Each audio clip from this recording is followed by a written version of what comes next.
السلام علیکم ورحمۃ اللہ وبرکاتہ۔ شروع اللہ کے نام سے جو نہایت رحم کرنے والا ہے۔ اللہ تبارک و تعالی قرآن کریم کے سورۃ مومنین میں ارشاد فرماتا ہے، اور کیا تم یہ خیال کرتے ہو کہ ہم نے تمہیں بیکار پیدا کیا اور تمہیں ہماری طرف لوٹ کر نہیں آنا؟ پیارے دوستو، کیا آپ جانتے ہیں کہ جس دنیا کے اندر ہم جی رہے ہیں یہ ایک دھوکہ ہے، اور یہ خوبصورت نظر آنے والی دنیا ہماری آنکھوں پر ایک ڈالا ہوا پردہ ہے۔ اس پردے کے پیچھے کا منظر بہت ہی خوفناک اور ہیبت ناک ہے۔ جب انسان مر جاتا ہے تو اس وقت انسان کے آنکھوں سے یہ پردہ ہٹ جاتا ہے۔ تب مرنے والا انسان ایک نئی دنیا کو دیکھتا ہے جو اس کی حقیقی اور اصل دنیا ہوتی ہے۔ اس بات کے اندر کوئی شک نہیں کہ ہر انسان کے اندر اس خوبصورت نظر آنے والی دنیا کو چھوڑ کر اپنی حقیقی دنیا کی طرف ضرور جانا ہے۔ اس دنیا میں داخل ہونے کے بعد کبھی بھی انسان دنیا میں لوٹ کر نہیں آئے گا۔ پیارے دوستو، کیا آپ جانتے ہیں کہ جب انسان کی موت کا وقت قریب آ جاتا ہے تو مرنے سے 40 دن پہلے انسان کے ساتھ کیا ہوتا ہے؟ مرنے سے 40 دن پہلے فرشتے اس مرنے والے انسان کے بارے میں کیا کہتے ہیں، اور آسمان پر انسان کی موت کا فیصلہ کس طرح کیا جاتا ہے، اور روح نکالنے والے فرشتے انسان کے پاس آ کر کیا کہتے ہیں؟ پیارے دوستو، اس تمام سوالات اور جوابات قرآن حدیث کی روشنی میں آج کی اس ویڈیو میں ہم آپ کو بتائیں گے، لہٰذا آپ سے گزارش ہے کہ ہماری ویڈیو کو اینڈ تک ضرور دیکھیں۔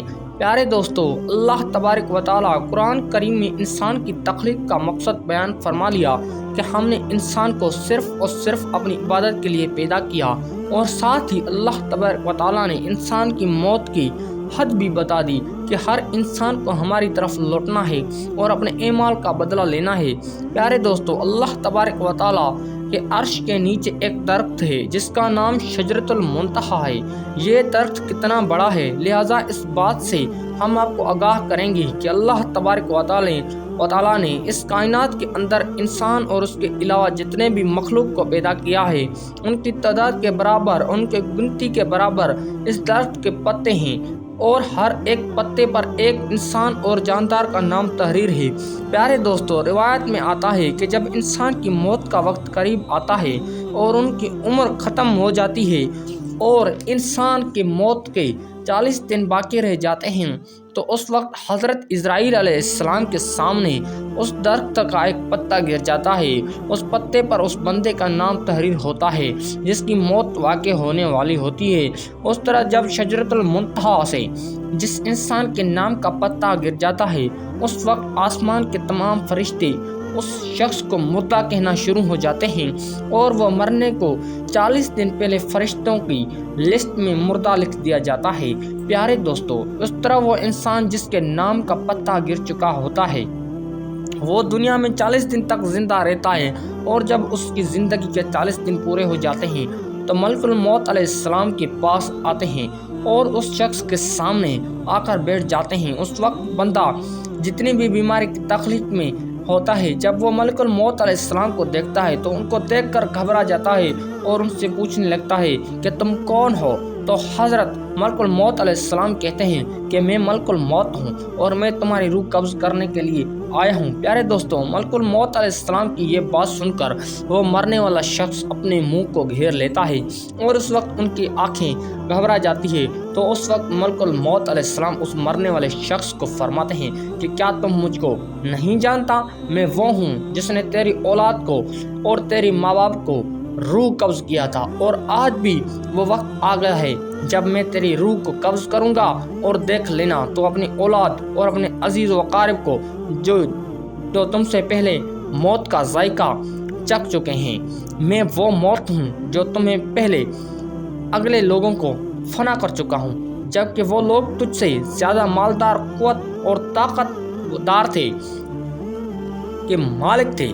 اس کے بعد ملک الموت اس مرنے والے شخص سے پوچھتے ہیں کہ تم نے دنیا کو کیسا پایا؟ تو مرنے والا شخص کہے گا، میں نے دنیا کو بے وفا اور مکار پایا۔ اس کے بعد اللہ تبارک و تعالی کا حکم سے دنیا اس شخص کے پاس آئے گی اور اسے مرنے والے شخص سے کہے گی کہ اے نافرمان، تم نے اپنے رب کی کس قدر نافرمانی کی اور کس قدر تم نے گناہ کیے۔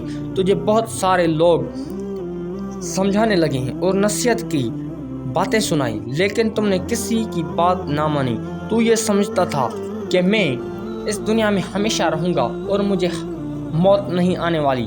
اس کے بعد دنیا جس انسان کے ساری زندگی محبت کرتا رہا اور اپنی آخرت کو چھوڑ کر گناہ میں مبتلا رہا، اس وقت وہی دنیا اسے مرنے والے شخص سے کہے گی کہ میں تجھ سے اور تیری اعمال سے بیزار ہوں۔ پھر اس کے بعد اللہ تبارک و تعالیٰ کے حکم سے اس مرنے والے شخص کا مال اس کے سامنے آئے گا اور اسے کہے گا کہ اے نافرمان، تم نے ناحق اور ناجائز طریقے سے مجھے حاصل کیا اور تو گناہوں کے اندر خرچ کرتا رہا۔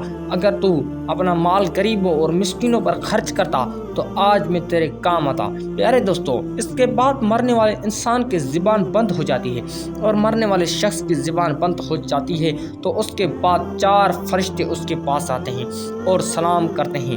جب پہلا فرشتہ آتا ہے تو اسے مرنے والے شخص کو سلام کرتا ہے اور سلام کرنے کے بعد اس بندے سے کہتا ہے کہ اے اللہ کے بندے، میں تیرے روزی پر موکل فرشتہ ہوں۔ میں نے پوری روئے زمین میں مشرق سے لے کر مغرب تک تیرے رزق کو میں نے تلاش کیا لیکن تیری روزی کا ایک بھی ٹکڑا کہیں نہیں پایا۔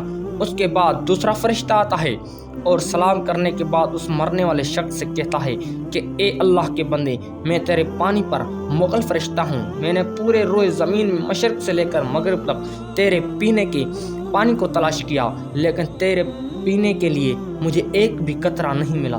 پھر اس کے بعد تیسرا فرشتہ آتا ہے اور سلام کرنے کے بعد کہتا ہے کہ اے اللہ کے بندے، میں تیری سانس پر موکل فرشتہ ہوں۔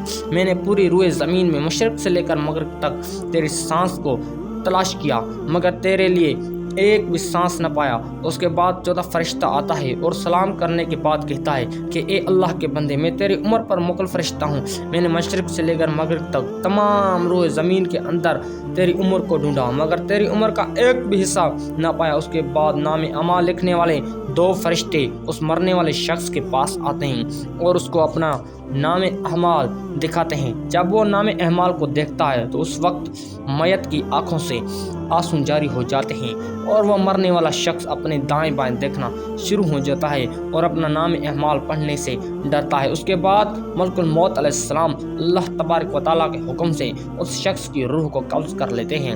اس طرح وہ مرنے والا شخص جو اس دنیا کو اپنا سب کچھ سمجھتا رہا، وہ اس دنیا کو چھوڑ کر اپنے حقیقی دنیا میں چلا جاتا ہے۔ اگر مرنے والا شخص نیک ہوتا ہے تو اس کی قبر کو جنت کے باغوں میں باغ بنا دیا جاتا ہے۔ اگر مرنے والا شخص نیک نہ ہو تو اس کی قبر کو جہنم میں بنا دیا جاتا ہے۔ اللہ سے دعا ہے کہ اللہ ہمیں نیک عمل کرنے کی توفیق عطا فرمائے، آمین ثم آمین۔ لہٰذا آپ سے گزارش ہے کہ ہماری چینل آپ کو پسند آیا ہو تو ویڈیو کو لائک کریں اور چینل کو سبسکرائب کریں۔ شکریہ۔